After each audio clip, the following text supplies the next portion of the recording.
nan na ƙara zuwa. Kuma kada ku tunani cewa na da muku ba da muku ne ba, ina faɗakar da mu ne akan abubuwan da suke faruwa da mu akan mu gyara kayanka da taɓa zaman wasa ko mu raba ba. To yau kuma za ku saurare ni ku ji ni da me na zo, dan na san kun kosa ku ce to wannan kuma yau da me ta zo. To yau kuma akan mu ne mata na zo da mu, akan masu bleaching, akan mata masu bleaching, akan ku yau zan yi bayani. Kuna kallo na, ina kallon ku, akan ku zan yi bayani. Kuna ji na?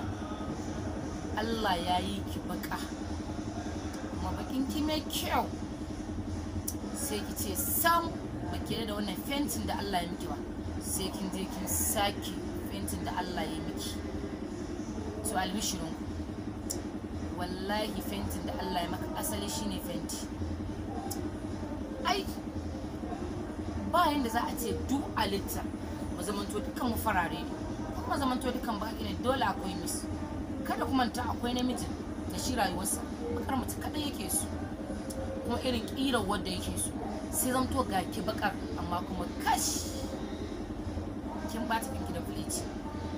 Me ribar mu yanzu? Allah yake baka beauty mai kyau, kin je shago an hada miki mayuka, a kin hada wannan da wannan da wannan da wannan daban-daban, kin hada su daban-daban, kin zo kin shafa jikinki ya ɓaci, kin zo kina yin karni, kina yin wari, jikinki yana tabbari, nan baki nan fari, nan baki nan fari. Me ribarsa? Ke kuma fara, Allah ya tashi ya yi ki fara, ba fa ke kika yi wa kanki ba, aka haife ki da shi. Amma za ki raina farin da Allah ya miki, sai kin kara na bleaching, kin zo kin shafa, ya zo asken ki da ke da kyau ya zo ya ɓaci, ya zo asken ki ba shi da kyau, suke riga kin ɓata shi. Balantana yau da zamani ya zo, wai mu dinga yin allura wanda duk ilahirin jikin mu kaf ne ga gani ya zama fari. Abun mamaki, abun kunya, wallahi wannan abun kunya ne a mu mata. Mace in Allah yi ki baka, karba abin da Allah ya miki, akwai mayuka da zaki shafa, bakin ki ƙara kyau, ki dinga yin sheki. Faran mace idan Allah ya ki fara, akwai mayukan da zaki shafa ya dinga miki kyau, farin ki kyau.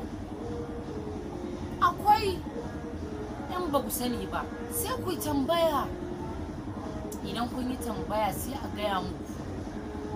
Amma yau kun zo ku ne baka, bakin ki yana da kyau sosai, kin bata shi, kin kuma ki ji mun yi shi har karni kike kina wari.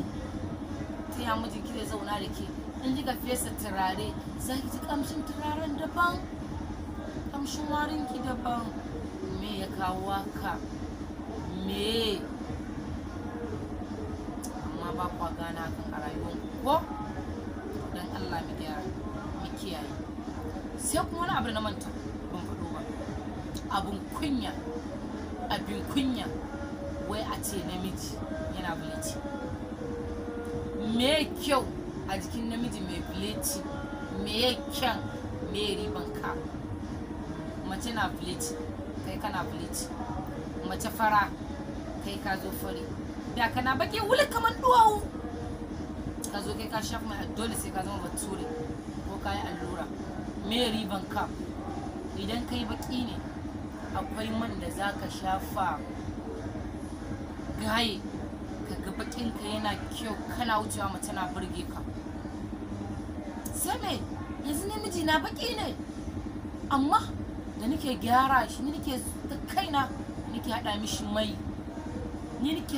mai, inda wuce mace sai ta dasa, mace sai ta gani tana so. Ni fara ne, amma da kuma ina na hada mai na da kaina na gyara, fari na ga nan sol kaman balarabiya. Amma kuma ba haka bane, ai kana gyara jikinka ne saboda gaba, amma ba an ce gyara jikinka ya zama kuma an ce ka bata jikinka. Tunda wannan batawa ne. Kai bleaching yayi yawa. Kin zo kin yi bleaching yayi yawa, kin fara karni, kin fara wari, duk ke kadai haba ya kamata ki gyara, ya kamata ka gyara. Bleaching ba namu bane a rayuwa ba. Duk halittar da kaga Allah ya yi ta haka Allah ya so ya ganta. Idan fara yake ya ga kin fi kyau da farin ne yake fara, haka idan baka yayi ki wallahi ya fi mu sani kin fi kyau da bakan ne yayi ki. Baki ai baki abin so ne. Ya suka duba maka ake biyan kuɗi a tafi. Ka'aba me ne? Ka'aba baki ne. Kun ga baki yana daga cikin tarihin da za ku so baƙaƙe maza. Kuna sa mata suna bleaching, kuwa ba kwa son bakan mace sai faran mace. Idan ka je maka Ka'aba ba baka bace, baka ce wulik. Kuma haka muke santa, kuke santa, kowa yake santa. Allah ya mata falaloli, amma sai kuwa ku ce ku sai faran mace, sai faran mace, sai kuma ku kun aura ku tana wari, ku dinga tunanin me ke wari. To mai ya riga bata mata jiki, ba dole ta yi wari ba, dole ta yi wari. Kuma ko ku sana ya za ku gyara ta. Za ka iya auren baka ka zo ka gyara ta, wallahi ta fi fara kyau. In kana da ja ni ka neme ni, ina da shawaran da zan baka, ina da shawaran da zan baka. Ka gani mu zuba mu gani, wallahi sai ka kira ni ka ce malama na gode. Inda tukuici ma sai ka bani, wataƙila ina biya ka zo ka kawo min dan ƙararriyar moto ko dan ƙararren gida, ka ce malama gashi na kawo miki saboda kin gyara mun mata. Sai me? Amma sai ku zo kuna wani ba